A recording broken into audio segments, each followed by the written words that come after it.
Good morning. Thanks for joining us again at the Greensman channel. I'll be your host, Jonathan. Today we'll be using Gothorum, I don't know how to say that word, Tonstrina, and PAA Sangre De Drago, doing a sandalwood scent. Nothing I've used today, or I'm using today, is anything new. But I'm using, I thought I'd pick up a shave that got left off by someone else.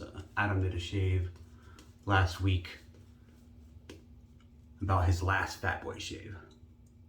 And was it getting the shaves he liked out of it? I think he said he's gonna stop doing. I think he might sell his Fatboy. So I thought I would pick up Fatboy Friday because I think this is a great razor and I don't want to leave it hanging like that. The Fatboy I have today, I have a couple, maybe 3. I'm gonna pick them up and then trade them or sell them off. I have a couple that I've kept, like the first one I got. And then this one I got not that long ago. I think maybe December, local-ish, about an hour and 45 minutes away. Found it on Facebook. Talked to the individual. Would have been a little kind of out of my way to drive that far. I would have done it, but he was very nice and offered to ship it for me. He didn't have a problem doing that. It came with a few other razors, so counting, evenly adding up the cost of I think there was 5 razors in a little bundle that he had. Came out to being a $5 Fatboy. There was this, I think a Super Speed, a Tech, Gillette, one of the early cartridge handles. I don't remember if it was like a Super 2 or a Natra. I have it on setting 5. But yeah, nice little $5 Fatboy. It cleaned up really well. I threw it in the ultrasonic and it shined right up. There's a little bit of greenage on the bottom knob. You can see a little bit of that where the plating kind of wore through a little bit, and then the copper is exposed in a couple spots down there. If I took this down to or sent this down to Razor Emporium or another plating service, it would come back looking gorgeous, and maybe I'll do that one day. Or maybe not. It's in perfect shape as it is. I won't let that green get any farther than it is. I'll clean it up some more. And it shades perfect. There's no... Luckily the blade, the top cap and everything is perfectly aligned. There's no sometimes you'll see a gap in where the doors close because they don't close properly, or when you add tension to it. The door kind of opens a little bit in the middle. As that happens, you'll probably want to send it off to Razor Emporium, or there's several places that do razor adjustments and stuff and have like a tune-up service. You don't necessarily need it plated, but they'll disassemble it and clean it and then factory tune it back to the normal settings so everything closes and adjusts properly at all the different dial adjustments. That's actually really smooth. I might pump it up a little bit. If you've never used a Fatboy before, if you're going to adjust the setting, you want to make sure the doors are open at least a little bit. You don't want to be fully locked down. You can damage the spring otherwise. I'll click up to a 7.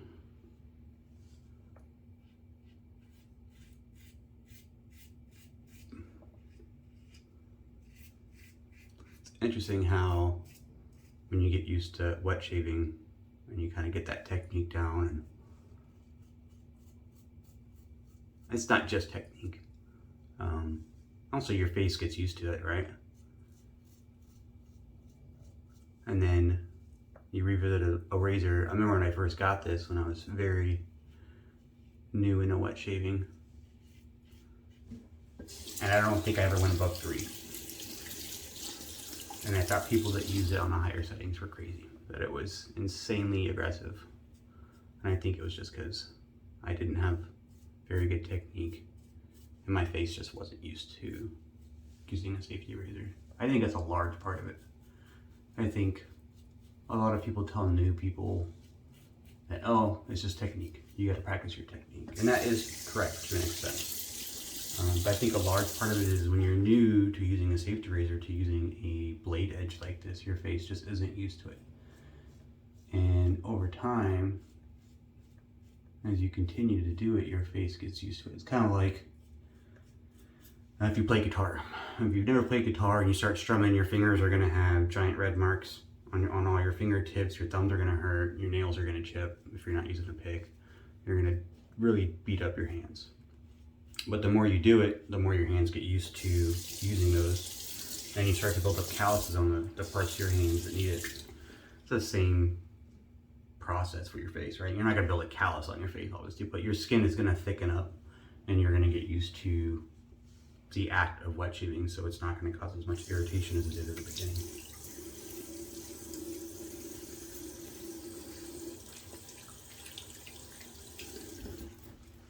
So if you're new, don't be disheartened about some failed attempts at the beginning, or razor burn, or a lot of nicks.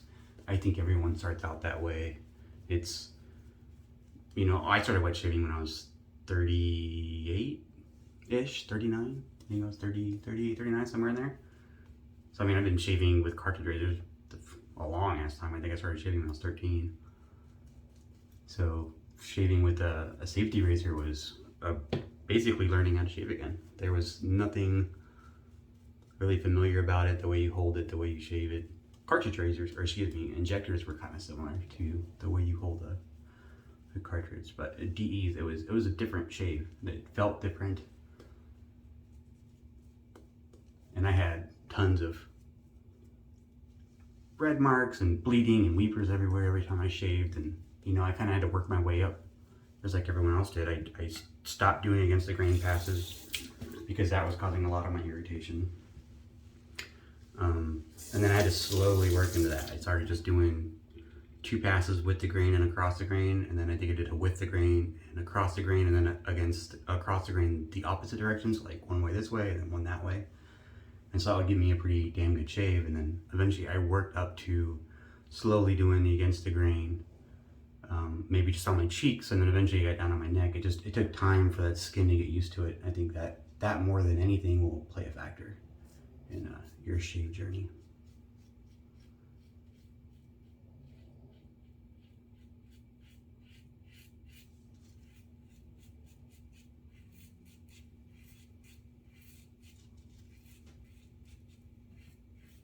I don't know how anyone doesn't like using the Fatboy.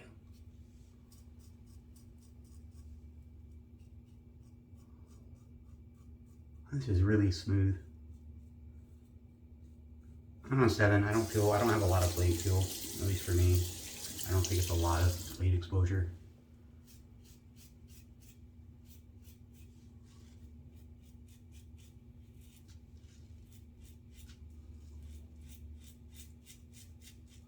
I think a lot of issues that people might have with Fatboys or some older Gillettes in general, and they might have a bad experience, is because it's an old razor, right? I mean, this thing's older than I am.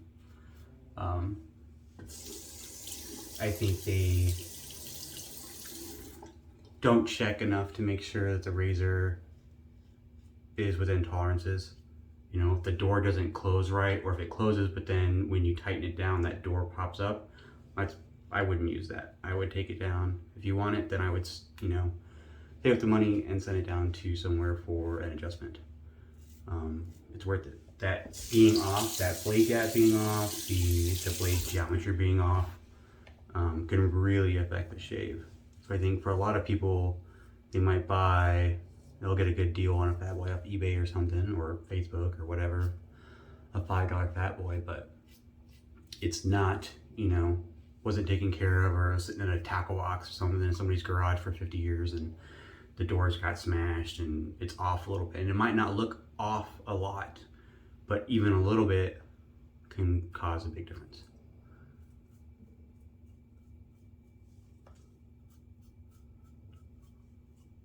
So I think it's worth it to, if you like a razor, an older razor like this, and you want to keep using it, I think it's worth it to, if there's even a little bit of a doubt that the adjustments are off, or the doors are off, or the alignment's off, then you should just send it in. It can get a little pricey, but I think the standard fine tuning, or the tuning surface, is generally pretty cheap if you're not getting it replated. And that's just, I mean, shipping costs will make it a little bit more expensive. Obviously, you might spend, I don't know, don't quote me, but like $30 for the tune-up surface. It's not horrible, but then you gotta pay shipping there. They'll pay shipping back. That's included in the price. But they'll completely disassemble it, clean all the parts individually, and then make sure everything is correctly like not damaged. There's parts like the little guard covers right here. They'll put new ones on, and they'll put it all back together. And then double check it with, you know, a bunch of instruments that we don't have, or at least I don't have in my house, to make sure that the blade alignment's correct and it's operating the way it's supposed to be optimally.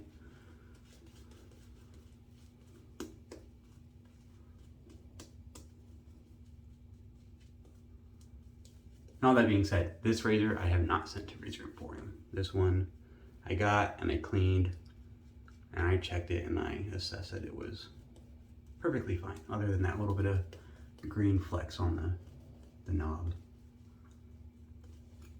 But I've gotten one and I've sent it to Razor Emporium for a tune-up. The guards weren't bent or anything, but when you, I also got the doors, they were flat when you kind of close it, but then when you did that quarter turn and that tension happened, the doors kind of opened a little bit. I mean, they all kind of do a little bit, but it was more than that. Like one of the doors popped up and it wasn't even across the bridge. So I think that was causing issues. So I sent it. And when it came back, it was perfect.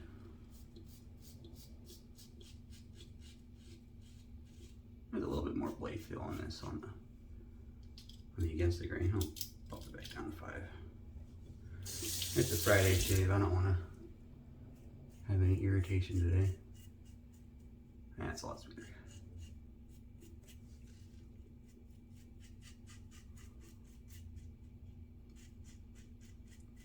Hear that bumping down the knob on an adjustable mid-shave or between passes is a fairly new concept for me. I thought it was silly when I first started shaving, wet shaving. And I generally just picked a setting and stuck with it for the whole shave. I'm gonna shave on a 3, then I shave on a 3.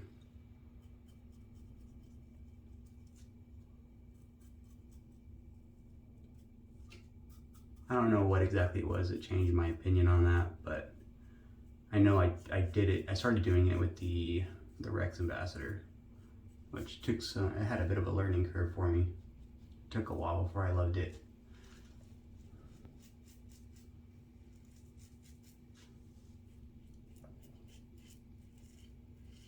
I think this one I probably could have left on 5 the whole time. It wouldn't have been a big deal.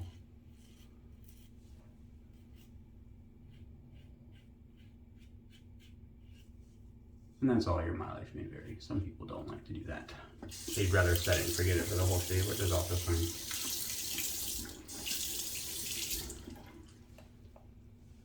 I might bring it down just a little bit for the against the grain pass, and then I might bring it down even more if I'm like buffing an area on my neck or something, underneath my chin, or where I want to like do a little buffing to get that smooth finish. But I don't want to risk irritation, so I might bring it down to a much lower level. I was not going the right way on that pass, look at that. You guys distracted me again. All that gabby.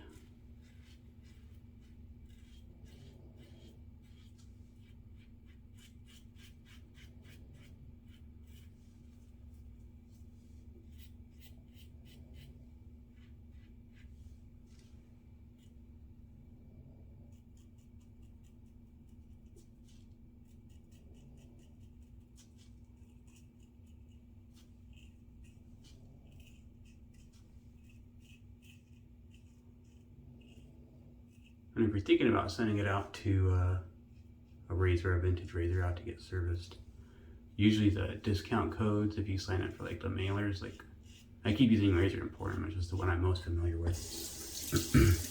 I know there's like Backroads Gold and a couple other people that do those services. But anyway, for Razor Emporium, if you have a discount code for them, you like sign up for the newsletter and they do like a 10% off discount code. That usually applies to services as well. So like the tune-up, or if you wanted to get a razor replated, you'd be able to get 10% off the top of that. A couple of weavers over here.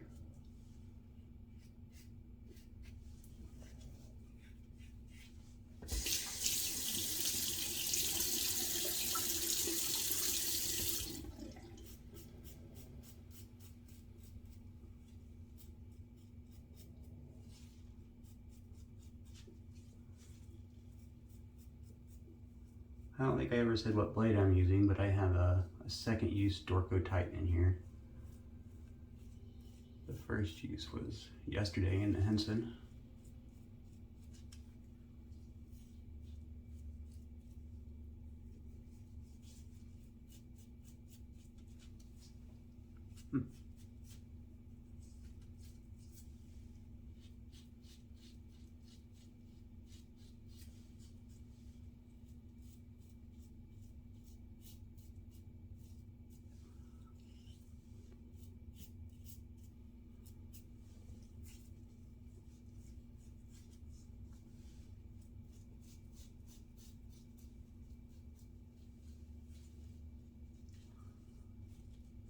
Chasing the BBS is also not recommended.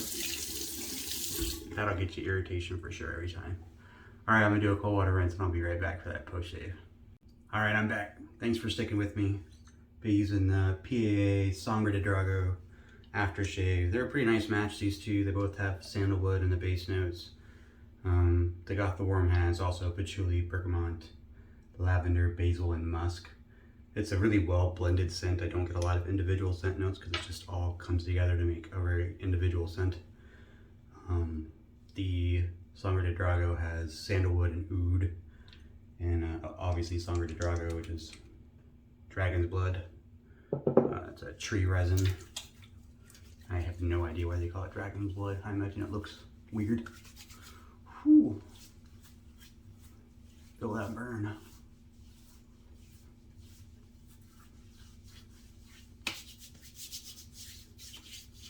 These PA aftershaves, if you've never used them before, a nice punch to the nose, or the scent strength on, I'm not gonna say all of them, but the majority of the ones I've used, and I've used quite a few, are all very, very strongly scented, which is not a bad thing. It's just, well, I like it. And it acts as, I mean, they're all marketed, the splashes are marketed as aftershave and cologne. And when it acts like that, it smells really good. Very sandalwood, but like not a sweet sandalwood. That oud and that sandalwood together, and that Sangre De Drago, that dragon's blood resin. Very woody, earthy. It's nice. I like it. That was a shave though. Fatboy Friday. If you haven't tried one, go out and try one. They're pretty easy to get. Well, I mean, I guess it depends on you, right? Everything is on every individual's pocketbook, but eBay's got a bunch out there. You can find some good deals. They get a little pricey because they're, I mean, there's 1,000 of them out there, or 1 billion of them out there. They're really highly mass produced, but they're also very popular, so they tend to go for 50 bucks or so on eBay, I think. But hopefully you can find a good deal, make sure it's working in good order, and get a good shave. Thanks for sticking with us. Have a good weekend. See you next week. Bye.